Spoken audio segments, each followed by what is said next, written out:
Hello children, welcome back to part 4 of the chapter Minerals and Energy Resources. This is me Manu Anthony from Bhavan's Gandhi Vidyashram. We have already finished 3 videos of this chapter. Let's recall what we have discussed so far. We started with mineral. We have seen that mineral is a homogeneous, naturally occurring substance with a definable internal structure. I hope all of you remember that. Then we have discussed that minerals are indispensable part of our life. Everywhere we use minerals, and we discussed different modes of occurrence of minerals. Then we classified minerals, and in the last video specifically we discussed about mica. We have seen that it is a mineral made up of different series of plates, and it splits easily into thin sheets. Different colors of mica are there. Then we discussed the properties of mica. We have seen that it is used widely in electric and electronic industries due to its properties like excellent dielectric strength, low power loss factor, and insulating properties, and it is resistant to high voltage. And we have discussed different places where mica is found. Then we discussed about limestone, which is found in the sedimentary rocks, and it is a basic raw material for cement industry, and it is essential for smelting iron ore in the blast furnace. Then we discussed hazards of mining, where we have discussed that the dust and the fumes inhaled by the miners make them vulnerable to pulmonary diseases, and there are a lot of risk regarding collapsing mine roofs and fire in coal mines.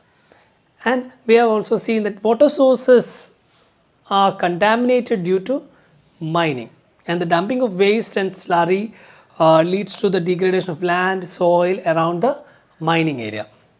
And the last topic that we discussed in the last video was conservation of minerals. We have discussed that minerals take a lot of time to get renewed.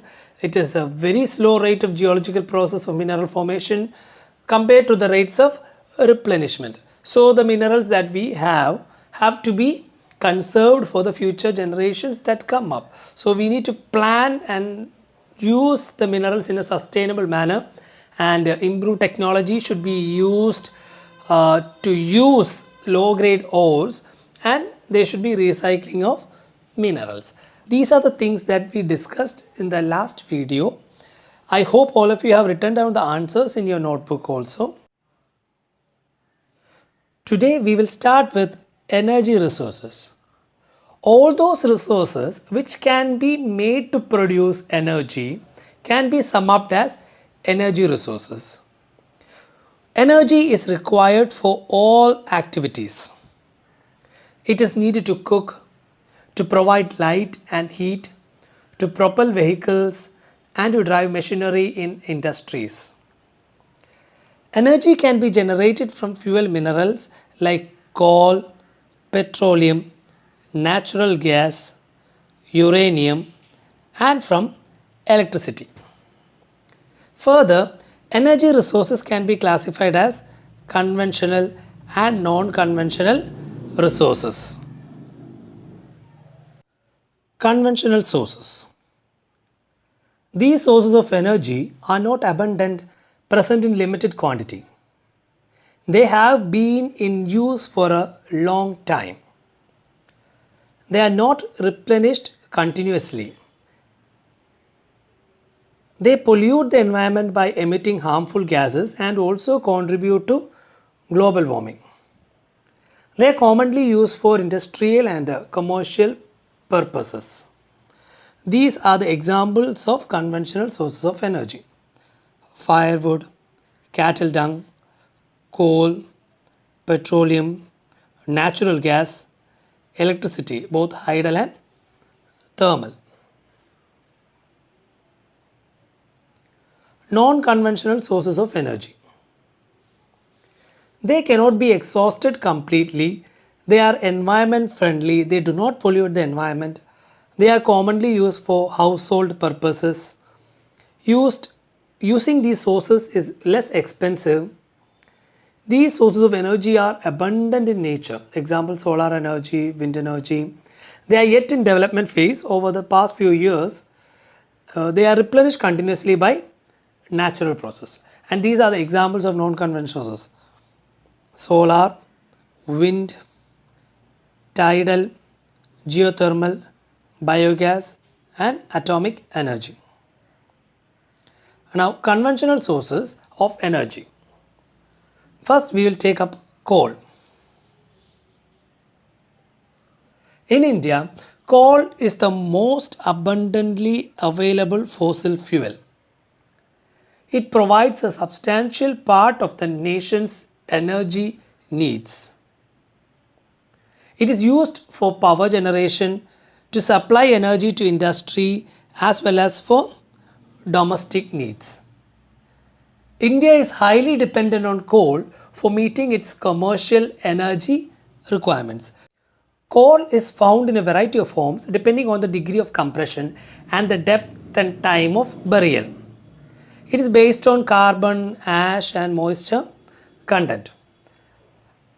Peat, lignite, bituminous, and anthracite coal are the different varieties of coal.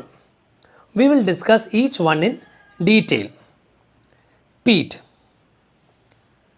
Peat is the first stage of transformation. It contains less than 40 to 55% of carbon and more impurities. Contains sufficient volatile matter and lot of moisture. Therefore, it produces more smoke and it causes more pollution. Left to itself, it burns like wood, gives less heat, emits more smoke, and leaves a lot of ash. Lignite. It is brown coal. It is a lower grade coal and it contains 40 to 55% carbon. It is an intermediate stage and the color is dark to black brown and the moisture content is very high, over 35%. Bituminous coal. It is soft coal, most widely available and used coal. Bituminous is widely used. Derives its name after a liquid called bitumen. 40 to 80% of carbon content is there. Moisture and volatile content is comparatively less. It is 15 to 40%. It is dense, compact, and it is usually of black color. Does not have traces of original vegetable material. Calorific value is very high due to high proportion of carbon and low moisture. It is used in production of coke and gas. Anthracite. It is the best quality and hard coal. 80 to 95% carbon is there. Very little volatile matter.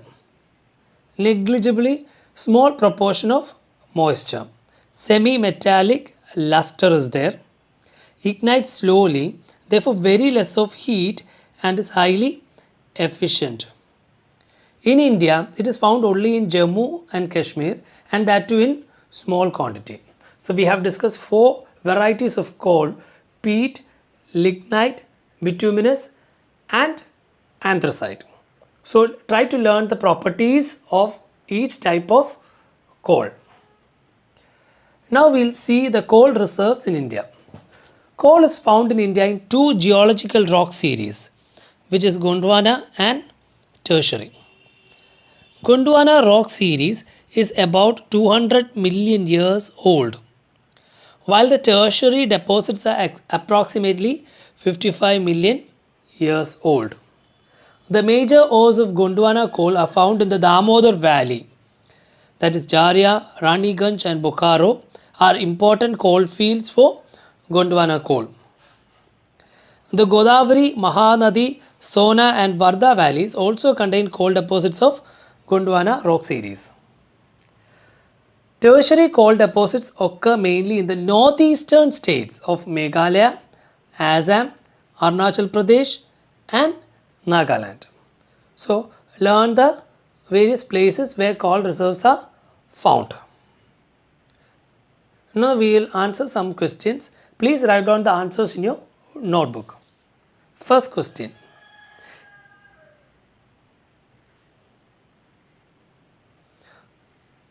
First question. Give examples of conventional sources of energy resources. Second question.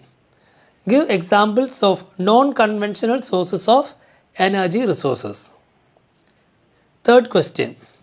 Explain the different types of coal.